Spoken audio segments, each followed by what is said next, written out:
Hello and welcome to Cartoonist Kayfabe. My name is Jim Rugg. I'm Ed Piscor. And I'm Brian Moss. Special guest in the house, Brian Moss. And Cartoonist Kayfabe is brought to you by the comics that we make. My latest comics, Hulk Grand Design, in stores now, and the Oversized Treasury will be in stores in January 2023. So pre-order that one today, and Street Angel Deadly Squirrel Live back in print from Image after almost a year. You can pick that up wherever you find books. Outer Heaven #1 is from Brian Moss, his comic, written, drawn, colored, published by him, issue #2 on the way, and The Eightfold Path, illustrated by Brian Moss, available now wherever books are sold, and Red Room, The Antisocial Network, and Trigger Warnings, Ed Piscor's latest comics.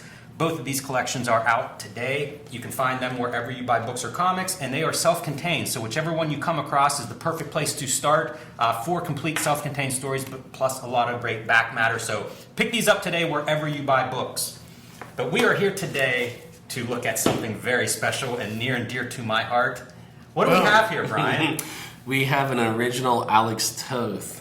I feel like I am not worthy. This is from the 50s. Yeah, which is pretty wild. I received this as a gift, and the idea of just receiving it, I was like, I didn't even know what it was. I mean, I knew it was Alex Toth, and like I'm a big fan, always been a fan. But then I wasn't familiar with it at all. And so that's what we're going to reveal today and talk about the techniques and maybe some of the narrative behind this seductive image. Yeah, it's what captures your attention off the bat. It's a static image, not a comic page. So that begs the question. Back in the 50s, a lot of illustrating opportunity for a guy who could sling some ink. So what could this be from? I do like to see that wherever this was published is treated with the same disrespect from the printer as those old comic pages. Right. Just to cut it off the platter or whatever when they make their signatures. It's so bizarre, and I've never had that fully explained. Like all the cut up corners and pieces of originals. As far as I understand, when they put it down on the thing, they make their signature or whatever, right? I think there's like the 8 platter, like shit is taped down. And instead of like untaping and all that, they just whoosh, whoosh, take the sword to it. That's brutal. The 50s, I think he moves to California, Toth, in the early 50s, late 40s, somewhere around that time period. So you've got things like animation, and of course Toth known for a lot of great animation work. You see a little bit of those qualities here in that this is just line work. I always think of Alex Toth as being great, composing his blacks and whites, but here we're just seeing open line work. And some lines that I don't associate with him, like very kind of like lively. If you're going to do a single image, put some life into it. And how do you do that? And you see it with these kind of wild lines for him. It all makes sense when we drop the hammer. But what were you about to say, Lee? I was going to acknowledge that as well because it's interesting with this line weight. This is a very like Paul Pope kind of tangent line, So it's kind of cool to see this really radical, confident idea of line weight there. Yeah, also because he's so known for using pens and markers and things like that, which is a much more like a dumb line, kind of a flat line. Exactly. And here, like you can see, these are brush strokes, a lot of them, if not all of them. Yeah. So a little different for Alex Toth. Yeah. This is pen, and it's like marker pen, not dip pens or anything like that. So he is using some fine liners, early in his practice, even though he is slinging a heck of a brush right there. But I think one of the great pieces to this is it is kind of 2 pieces of art in one if you want to flip it. Yeah. Let's check it out, guys. So check this stuff out, man.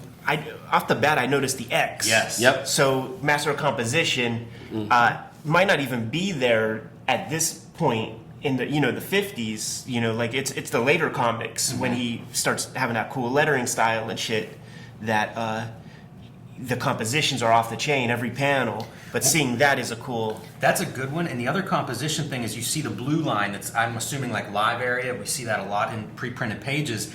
And he is going right up to it. Yeah. Like really trying to use that full space. And by doing that, that's a level of confidence that is very... Because, once you get close to that line, you have a choice to make, you know what I mean? And for him to actually, you'll notice the weight of the character's feet right there. That's, something that's very intentional and very confident.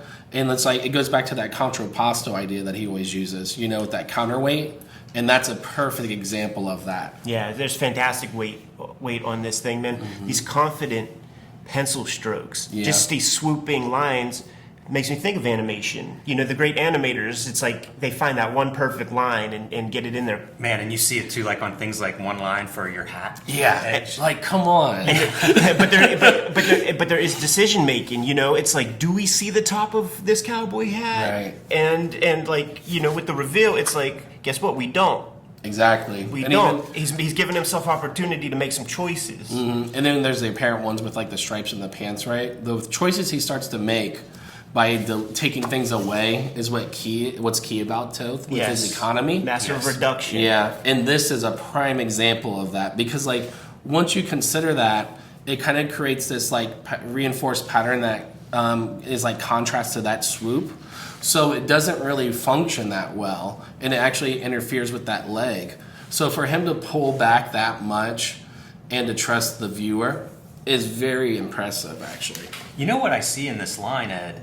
I just got a piece of Jeff Darrow, drawn by I Jeff was Darrow thinking in about that. pencil, and we talk about like it's a heavy, you know, it's kind of a soft lead and a heavy line. I see some of that here. Absolutely. Like when I pencil, I'm penciling light, and you know, I'm inking on my pencils usually, so I want to be able to erase them. But this kind of like bold drawing, I just don't see it very often. I wonder if it comes from- pops when I see it. Yeah, I wonder if it comes from animation. It could be. You know, see Yeah. a lot of just one line, which I think of as animation. Yeah, and he's doing some stuff just in ink. You know, he's giving the indication of where the bullets go. He'll finish that off, you know, in pen. I love this little piece of drapery here. When you see it in the pencil form, like, I feel, you know, Jaime Hernandez will do that kind of drapery, softens up a little bit in the final piece. It is cool to see like which details make it. Which of those fold lines actually get to Yeah. the inked version. Now, in those 1950s, 1957 to be exact, in terms of publication, a lot of opportunity for an ink slinger, a lot of opportunity for an illustrator, man. So, guys, should we do it? Should we reveal Let's do it. where this piece comes from? Bam!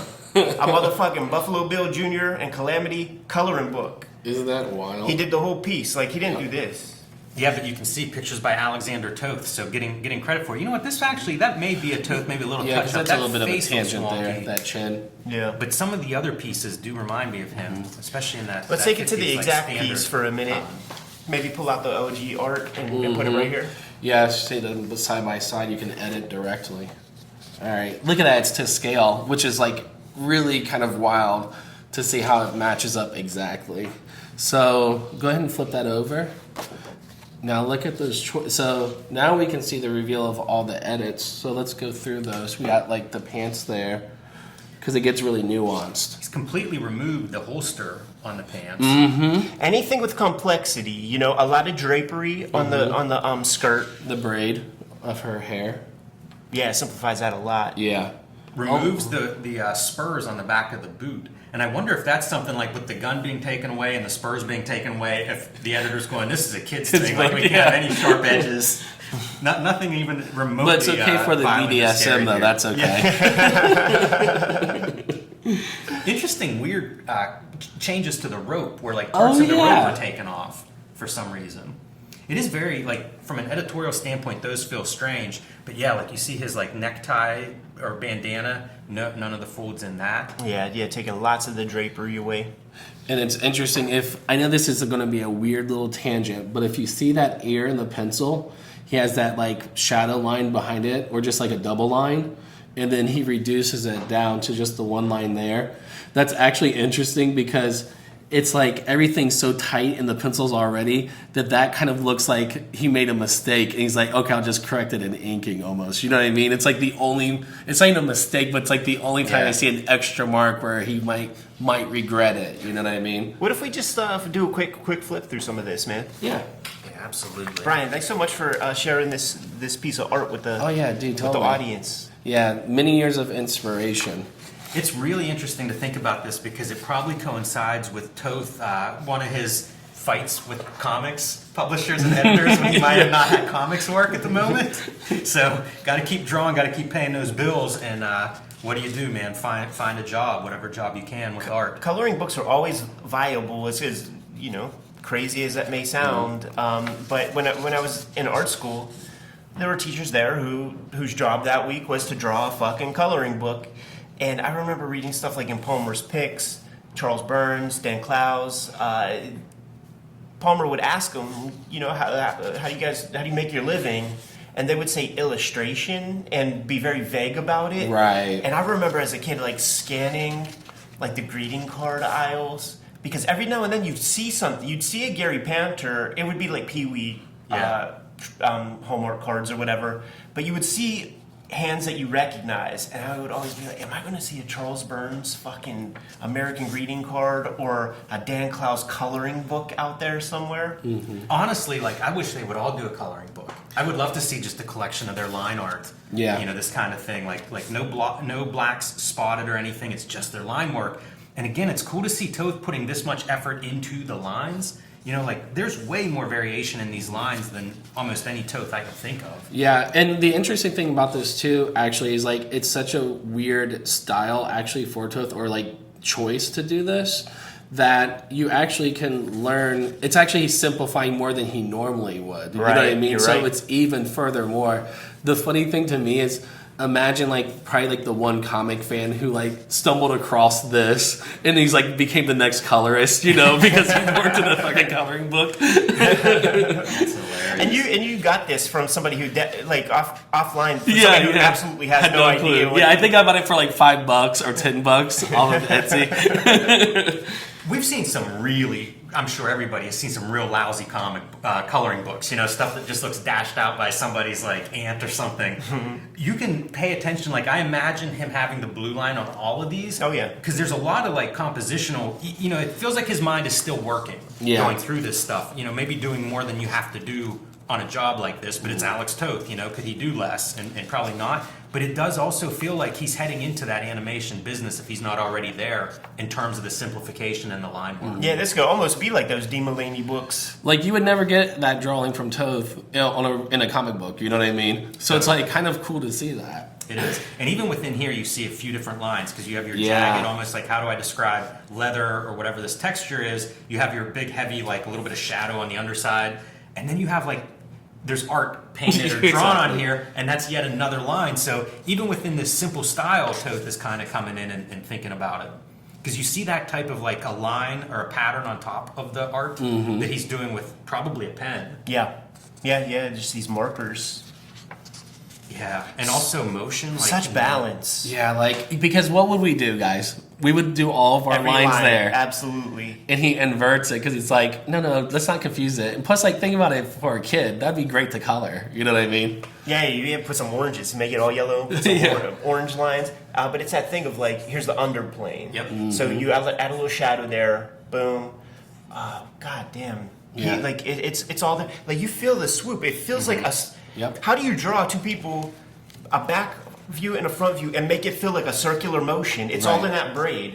It reminds me of, it makes me think of Jaime Hernandez's Queen of the Ring wrestling book recently. And it's cool to see that book because Jaime talks about like, oh, if you tilt the head, then it's, you know, like maybe she's a heel or she's, you know, happy with her work or something. Like all these like really small, subtle pieces, but what can you put into just a portrait or a simple drawing like this, and what does it mean?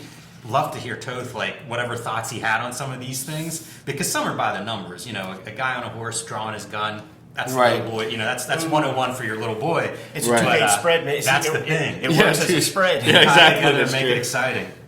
Man, So- his line is just pure joy. So he can't help it, because this is a comic. Yeah, and you'll see a lot of sequential through that book, surprisingly. So I think it's one of those things where, like, it's like baby's first comic almost, you know what I mean? Wild stuff to think that this is Alex Toth, and it does make me... I had no idea this existed until 20 minutes ago. And it makes me think, like, how many other coloring books are out there that have notable artists really doing something in them? I wish Jeff Darrow finished his piece. Cut it open. Some entrails. It would have every teeth and asshole and ball sack. Check out the variation between your barbed wire. Yeah, from totally. page to page. Like, this is just a line. Wow. You know, So almost gestural. like he figured out, like, nope, it's too complicated with Exactly. multiple lines and stuff. How do you really get to the essence It of reads. Yeah, barbed wire? he's like training the audience, you know? It reads, man. Super cool. Man, What what, a an pleasure. artifact. Now, you talk about kayfabe effect. Like, there can't be very many of these coloring books out there. And this is kind of like a mint condition. It's not Yeah. colored. No kid got hold of it. Yeah, exactly. What a find. Amazing, Brian. Thanks so much for bringing this by, dude. Totally. And let's get the heck out of here. Kayfabers, like, follow, subscribe to the YouTube channel. Hit the bell. We'll notify you when new vids are available. Jimmy, what do you have? I have Street Angel, Deadly Squirrel Live back in print from Image Comics after a year out of print. Hulk Grand Design, available now in comic shops, and the oversized Treasury Edition will be available in January 2023. Pre-order that one now. Let Marvel know that we need to make more of these grand designs. And join me on patreon.com/JimRod. B. Moss, what do you have out there, man? My name is Brian Moss. I got Eightfold Path out through Abrams Megascope. I'm the artist on that one. And then I also have out Outer Heaven, working on issue 2 currently. And you can join me on my Patreon at Strange Things Moss. Also my Instagram at Strange Things Moss. Red Room Trigger Warnings, Red Room the Antisocial Network, trade paperbacks in stores today. Murder on the Dark Web for Fun and Profit is the name of the game. Each of these books completely self-contained, so if you see one, scoop it up. Doesn't matter which one. If you dig it, give the others a shot. I'm serializing all of this material on my Patreon, as well as new stuff that hasn't seen the light of day yet. All this stuff is up there already, man. More than 300 pages worth of comics. $3 is the cost for the Patreon per month. Hit up my link tree in the description below this video. You can order and pre-order current future Red Room comics, and the Patreon is there also. Jimmy, what else do we have out there? Subscribe to the Cartoonist Kayfabe newsletter at the links below this video. You can also find Cartoonist Kayfabe t-shirts, merchandise, hats, fanny packs, and more at our spread shop in the links below this video. Another great way to support the Cartoonist Kayfabe channel. Give them those marching orders. We'll be on our way. Read more comics. Read them.